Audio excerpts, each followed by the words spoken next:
এখানে আমরা দেখব এখানে এই ভিডিওতে আমরা দেখব কিভাবে তোমার কমপ্লিট মানে এরোবিক রেসপিরেশন যে রয়েছে এরোবিক রেসপিরেশনটা কিভাবে তোমার হচ্ছে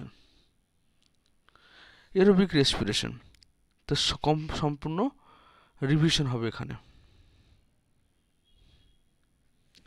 তাহলে এরোবিক রেসপিরেশন মানে আমরা আগে জেনেছি যেখানে তোমার কি হচ্ছে, যেখানে অক্সিজেনের উপস্থিতিতে সম্পূর্ণ জারণ ঘটছে কার, তোমার রেসপিরেটরি সাবস্ট্রেটের।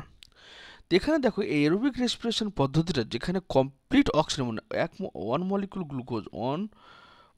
গ্লুকোজ থেকে ওয়ান মলিকুল গ্লুকোজ থেকে কমপ্লিট অক্সিজেন 38 এটিপি তৈরি হচ্ছে। ওকে, যেখানে অ্যানারোবিক রেসপিরেশনে তোমার ওয়ান মলিকুল গ্লুকোজ থেকে তোমার তৈরি হচ্ছে মাত্র 2 এটিপি। তাহলে এখানে এত বেশি এটিপি তৈরি হওয়ার কারণ কি? কারণ এটা হচ্ছে চারটে স্টেপে এই পদ্ধতিটা ঘটে। প্রথমে হচ্ছে গ্লাইকোলাইসিস, যেটা সাইটোপ্লাজমের মধ্যে ঘটে অক্সিজেনের উপস্থিত বা অনুপস্থিতিতে। ক্রেবস সাইকেল, যেটা মাইটোকন্ড্রিয়াল ম্যাট্রিক্সে ঘটে ধাত্রে। ইলেকট্রন ট্রান্সপোর্ট সিস্টেম, যেটা ইনার মাইটোকন্ড্রিয়াল মেমব্রেনে ঘটে। এবং অক্সিডেটিভ ফসফোরিলেশন, যেটা F0F1 কমপ্লেক্স বা ফার্নান্ডেজ মোরানের অধ একক আমরা বলি, সেটা ইনার মাইটোকন্ড্রিয়াল মেমব্রেনে ঘটে। তাহলে এখানে এরোবিক রেসপিরেশনে কি হচ্ছে দেখো। প্রথমে হচ্ছে প্রথম কাজটা হচ্ছে গ্লুকোজ 6 কার্বনযুক্ত যে গ্লুকোজ রয়েছে, গ্লাইকোলাইসিস প্রক্রিয়া কি হচ্ছে 3 কার্বনযুক্ত 2 অণু পাইরুভেট তৈরি হচ্ছে, 3 কার্বনযুক্ত 2 অণু পাইরুভেট তৈরি হয়। এবং এই প্রক্রিয়া কি হয়, টোটাল 4টা এটিপি তৈরি হয়, তার মধ্যে 2টো এটিপি ব্যবহার হয়ে যায়। তাহলে বাঁচে কটা, মাত্র 2টো নেট এটিপি তোমার বাঁচবে।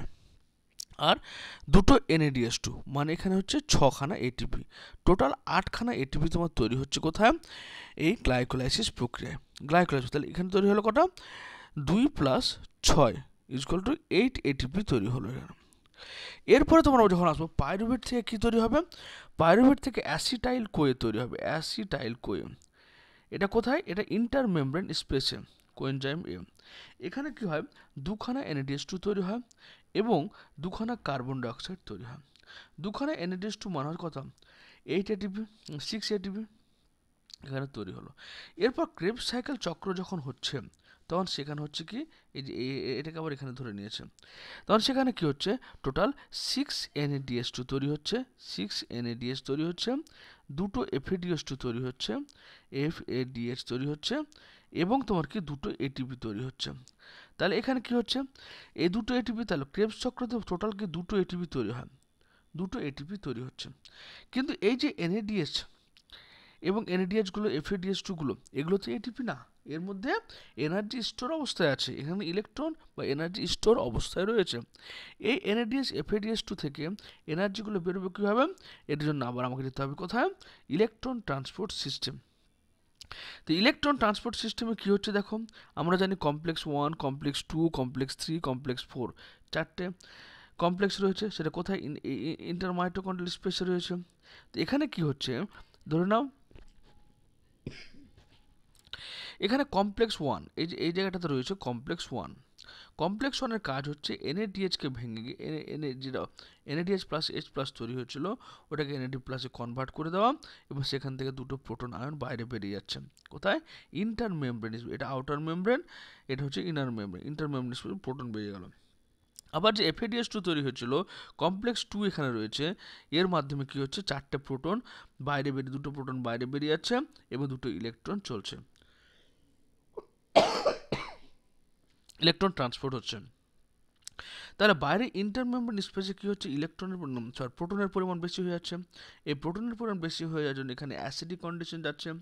তারপর এখানে বলছে 3টে বা 4টে প্রোটন অক্সিডেটিভ ফসফোরাইলেশন, অর্থাৎ এই অ্যাসিড কনসেন্ট্রেশন যখন ইন্টারমেমব্রেন স্পেসে বেড়ে গেল তখন সেখান থেকে প্রোটনগুলো যখন ATP সিনথেজ বা F0F1 কমপ্লেক্সের মাধ্যমে যখন ইন্টারমেমব্রেন স্পেস থেকে তোমার ইনার মাইটোকন্ড্রিয়াল স্পেসে যাচ্ছে তখন সেখানে কি হচ্ছে, 3টে বা 4টে প্রোটন যখন যাবে তখন একটা ADP ফসফেটের সঙ্গে ইনঅর্গানিক ফসফেটের সঙ্গে যুক্ত হয়ে ATP তৈরি করবে। অর্থাৎ ইলেকট্রন ট্রান্সপোর্ট সিস্টেমে কমপ্লেক্স 1, কমপ্লেক্স 2 কমপ্লেক্স 3 এবং কমপ্লেক্স 4 চারটের মাধ্যমে এটা ইলেকট্রন ট্রান্সপোর্ট সিস্টেমে তোমার হচ্ছে কি ধরে নাও এটা ইন্টারমেমব্রেন স্পেস। এখানে কমপ্লেক্স 1 রয়েছে, এখানে কমপ্লেক্স 2 রয়েছে, এখানে কমপ্লেক্স 3 রয়েছে, এখানে ইলেকট্রন ক্যারিয়ার রয়েছে কমপ্লেক্স 4 রয়েছে এবং এখানে কমপ্লেক্স 5 রয়েছে।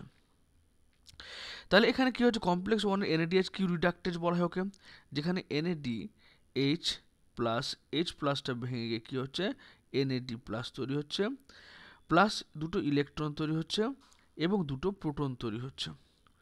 হলো, এই প্রোটনগুলো তোমার বাইরে বেরিয়ে যাচ্ছে, দুটো প্রোটন বাইরে বেরিয়ে গেল, এটা হচ্ছে আউটার মেমব্রেন স্পেস বেরিয়ে গেল। দুটো ইলেকট্রন তোমার এখানে ইউবিকুইনল বলে একটা ইলেকট্রন ক্যারিয়ার রয়েছে সেখানে চলে গেল। এরপর এখানে FADH2 যা ভেঙে গিয়ে FAD প্লাস তৈরি করলো, এখানেও দুটো ইলেকট্রন তৈরি হলো, দুটো প্রোটন তৈরি হলো। এবার এই প্রোটন বা ইলেকট্রনটা গিয়ে তো মিশে গেল, এখানে আবার ইলেকট্রন মিশে গেল, আর প্রোটনটা তোমার বাইরে বেরিয়ে চলে গেল, তোমার বাইরের দিকে দুটো প্রোটন বেরিয়ে গেল।